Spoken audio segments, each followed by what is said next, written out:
Live from Bloomberg's world headquarters in New York, I'm Sonali Basak. And I'm Tim Stenovec. Welcome to Bloomberg Crypto. We'll look at the people, transactions, and technology shaping the world of decentralized finance. And Bitcoin wraps up a record-breaking month, with the top ETF seeing unprecedented flows. The momentum partly fueled by Washington as it looks to move forward with stablecoin legislation. In just a moment, we're going to speak with Senator Cynthia Lummis. And Circle is upping the ante for its IPO.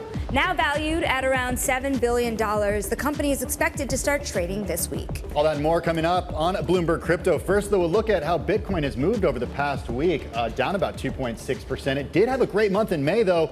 We saw new all-time highs, 8% to the upside for Bitcoin in May compared to the S&P 500, up about 5.5%, and Sonali Gold up around 2%. When it comes to Bitcoin, what goes down apparently must go up. We have BlackRock's Bitcoin ETF, one of the main ones that has drawn a lot of interest, had its largest ever monthly net inflow of more than $6.5 billion. That brings total assets to around $70 billion.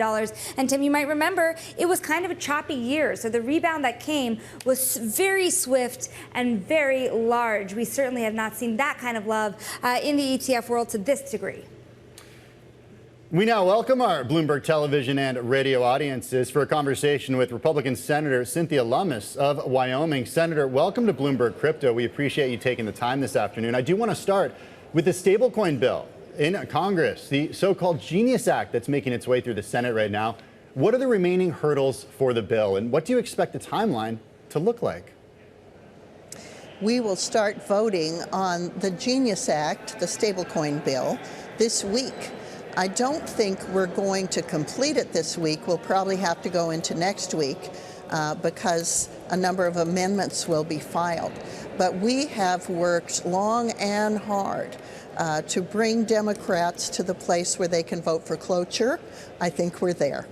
So what are the remaining hurdles for Democrats? What have they told you that their concerns are? What's keeping them from getting on board completely? Well, we have generally agreed to many of the amendments they wanted. There were concerns about illicit finance. We've addressed some of those. And we're just waiting to see what amendments are filed by both parties as we move the bill to full consideration on the floor of the Senate.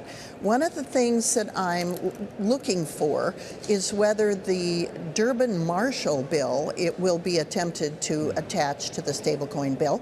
It's not about stablecoins, it's about credit card swipe fees, but this bill may be seen as a vehicle to attach, and that would be a heavy lift to take a bill that already has been carefully negotiated and add a new subject that is that controversial. So just one more on the timeline here for the American people who are watching and listening right now. In your view, what sort of week or month could this bill actually become law?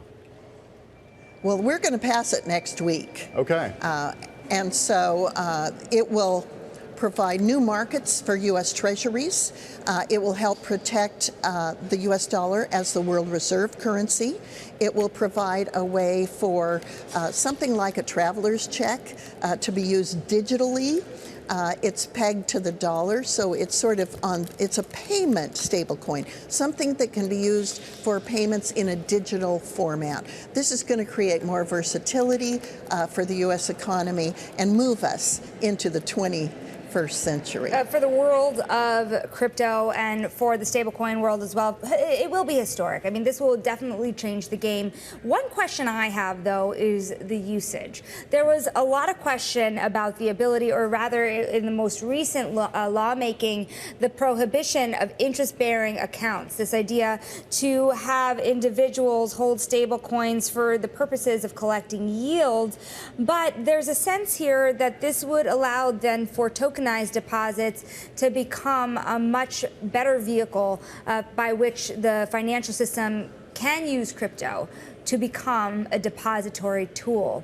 What do you say to the industry that is still pushing for those interest-bearing accounts?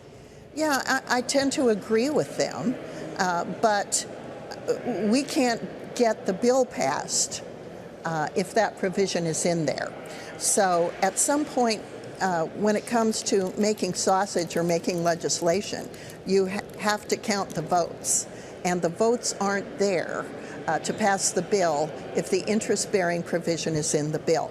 Now, we're just going to send this bill to the House, and so the House will have an opportunity to work on this bill as well.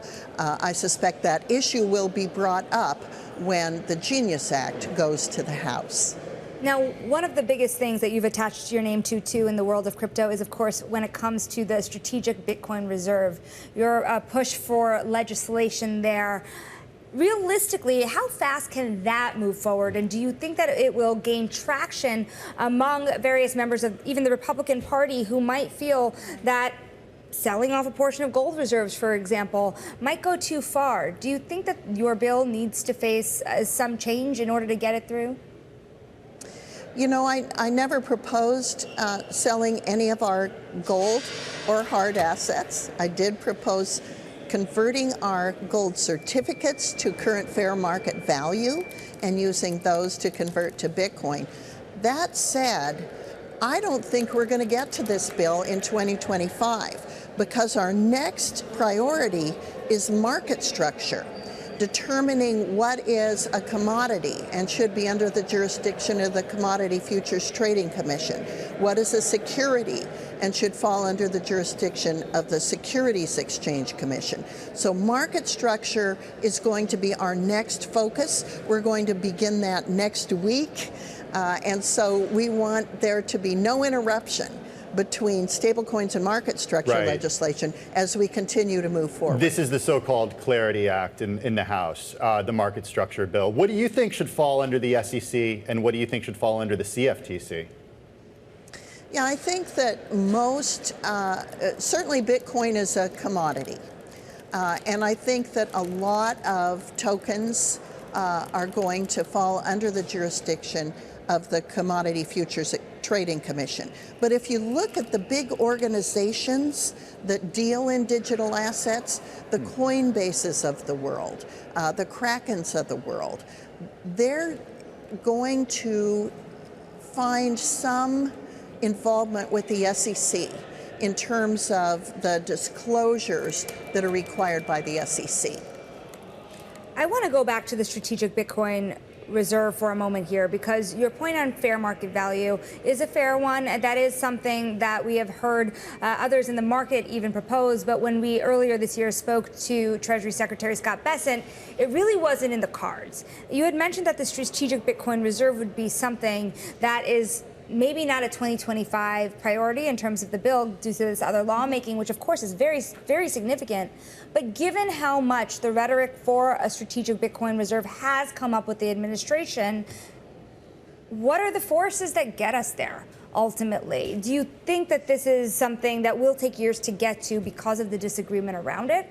Or do you think that there is a pathway to do this faster?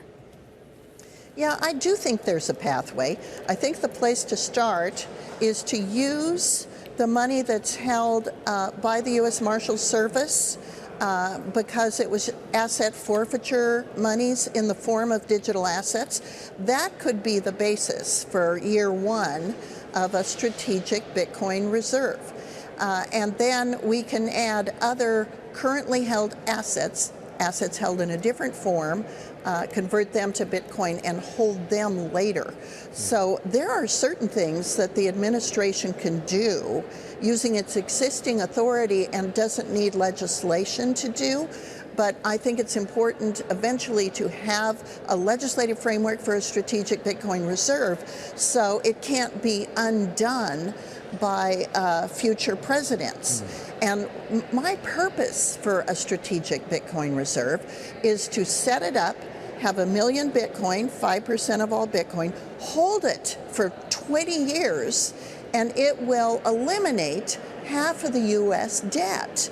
So this is a buy and hold strategy to address the debt. I mean, critics might say it would only eliminate the debt if the price of Bitcoin continued to move higher. And there's certainly, at this point, no guarantee that it would do that. I do want to just jump in and mention that last week we heard from Jamie Dimon, the CEO of JPMorgan Chase. He said that instead of Bitcoin, the U.S. should stockpile rare earths, guns, bullets, drones, planes, etc. What do you say to critics like Jamie Dimon who say this is a waste of resources? Yeah, I would say that even the United States military disagrees with him.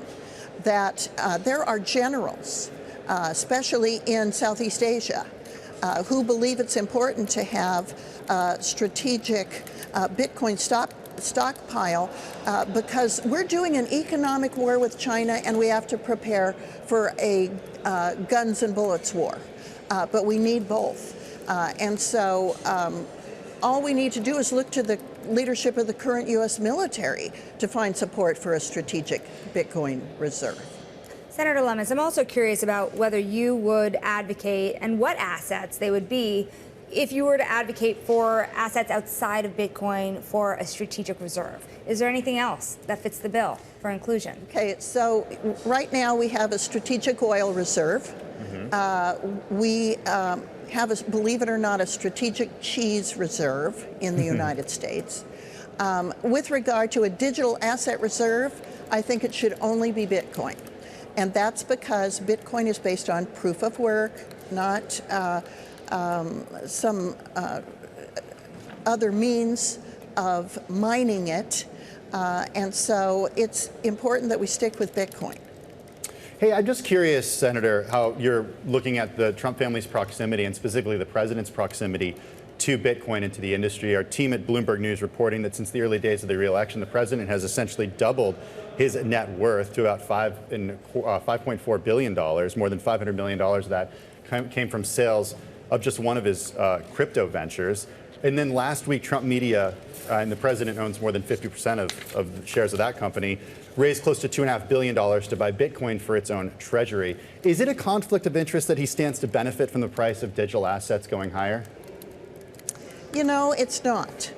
And is it a conflict of interest that he owns resorts, that he owns hotels? Those are also assets. The fact that he was foresightful enough to invest in digital assets and that he's making money as a result of that foresight is something that other Americans should admire. People who've invested in Bitcoin have been foresightful. We have modeling that shows that Bitcoin is going to increase dramatically and then more slowly over time. All of the Bitcoin, meaning 99% of all the Bitcoin that will ever be mined, will be mined in the next 10 years. So this asset has growth potential for the next 10 years that's tremendous. I think the American people should admire the fact that President Trump was foresightful enough to engage in the digital economy. Everyone is going to be involved in this economy in one way or another. And I'm proud of the president for choosing to engage in this very promising component of the economy. Senator Lummis, I want to speak more broadly also about what's going on in the U.S. The big, beautiful bill reaching the Senate here. What would it take for it to get your vote? Are there changes that you would need to see? There are. I would like to see some reforms to Medicaid. This is not in an effort to remove benefits from those who were intended to have it, but rather to stop the states from using a mechanism to enrich their federal participation dollars.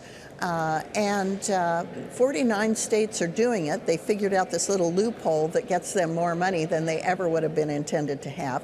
And so it would require the reform of the state's loophole for me to support the Medicaid reforms that are additive to what the House has already done. Senator Cynthia Lummis, Republican of Wyoming. Thank you so much for joining us live from Capitol Hill on Pleasure. Bloomberg Crypto. Thank you for having me on.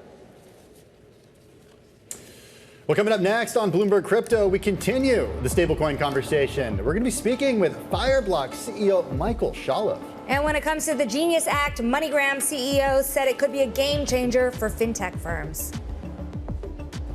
We actually think the Genius Act is a huge unlock for stablecoin. And when we think about our business, actually, we think about it from a B to B to C perspective. What we mean by that is stablecoins can make huge impacts for us in terms of how we think about running global treasury, the movement of actually money. In addition, it's going to allow real-time settlements.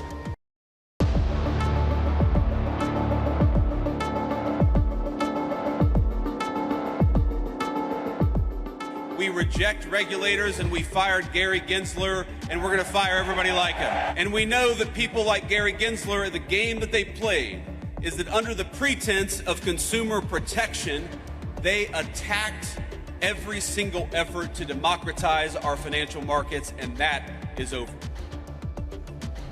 Vice President J.D. Vance speaking at the Bitcoin 2025 conference in Las Vegas last week. Stablecoins was a big part of that conference. Stablecoin capitalization has now surpassed $250 billion in market value. Let's talk more about the potential with Fireblocks co-founder and CEO Michael Shaulov. The company says it secures more than 10 trillion in digital asset transactions across 100 blockchains and more than 300 million wallets. We appreciate you joining us this morning.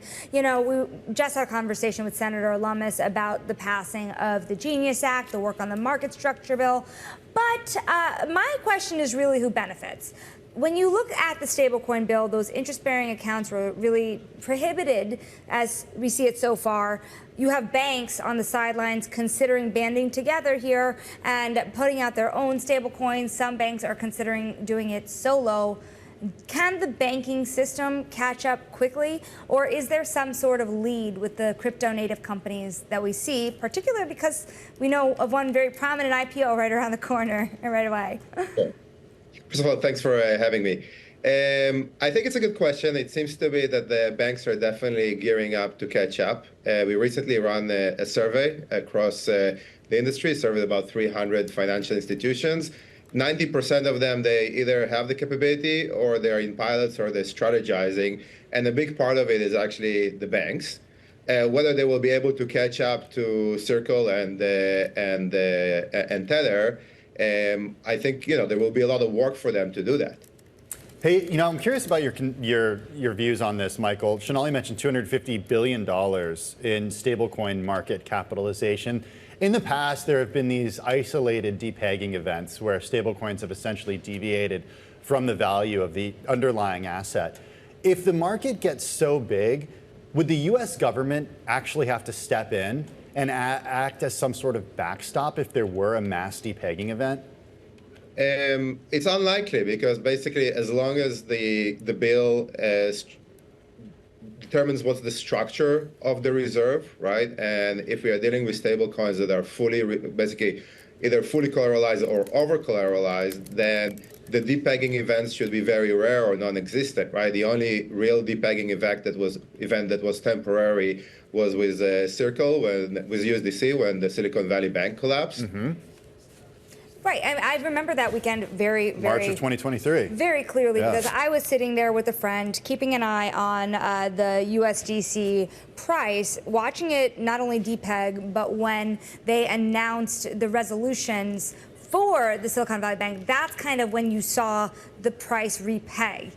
In essence, they were helped because there was a resolution to their banking partners. Actually, Circle changed the way that they reserve quite meaningfully after that. But to Tim's point, how do you know that there wouldn't need to be some sort of rescue or bailout if this market gets really big? I mean, we have to remember that this is kind of the beginning of a much larger shift. And as it gets bigger, what's keeping this from becoming an industry that doesn't need a bailout one day? Well, I think that there is just like a question of how the reserve of those stable coins is structured, right? And if it's being kept in a bankruptcy remote structure, number one. Number two, if the vast majority of that is sitting in short-term treasuries that are basically liquid assets that are not going to break the buck, and then the operational reserve, because all those stablecoin issuers, they need some form of operational reserve, is basically distributed across multiple banks. I think it should be fairly rare, right? We might need some form of involvement, but this involvement is very similar to what happened with the Silicon Valley Bank, which is basically, how do you guarantee that operational reserve that potentially is sitting in a fractional reserve account in a bank? Hey, Michael, we only have a couple minutes left, and I want to jump to something that Shaulov mentioned, that you secure more than 300 million wallets. We had Ian Rogers on the program last week of Ledger. And Ledger's view, of course, is that your own crypto should be stored it should be essentially self-custodied. You should actually have it on you or in your home or in a secure location rather than with a third party. What's your view there?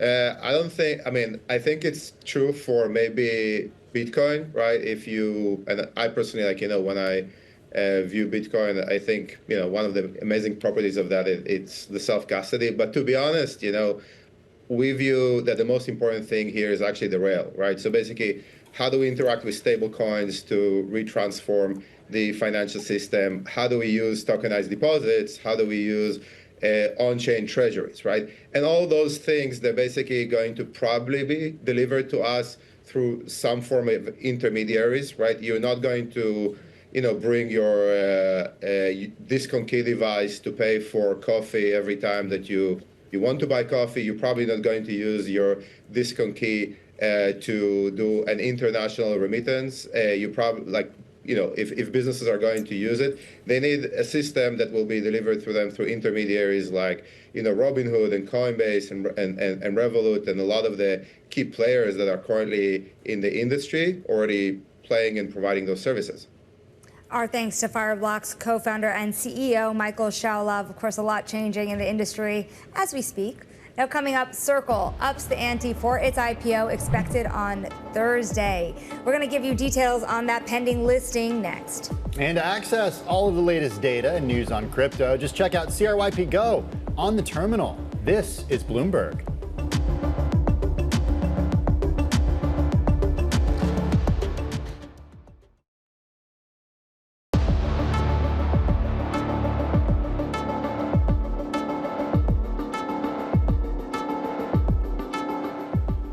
Now, Circle just increased expectations for its IPO. It is on a roadshow. The stablecoin issuer hopes to raise as much as $896 million, which would make its fully diluted value of about $7.2 billion. Circle is the biggest stablecoin issuer with a USDC 61 billion market value here in the United States. Circle has received demand for more than 20 times the number of shares available, according to people familiar with the matter. We are waiting for it to start trading this week. It's profitable, Tim. They made about $600 million nearly in the first quarter. But they were supposed to do a SPAC at a higher valuation back in 2022. Maybe IPOs are back. Anyways, that does it for Bloomberg Crypto. Join us next week. This is Bloomberg.